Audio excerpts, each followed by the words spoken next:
दोस्तों नमस्ते प्रणाम। हम किरण शर्मा मंजू शर्मा अपना यूट्यूब चैनल पर सबके स्वागत करै छी। नमस्ते प्रणाम सब दीदी भाईजी के प्रणाम, सब यूट्यूब फैमिली के प्रणाम। देखियो हम सब कत वीडियो बनबै छी है।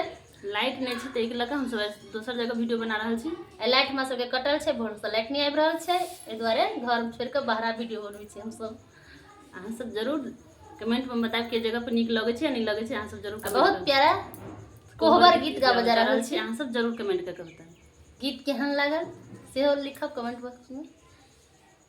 फूला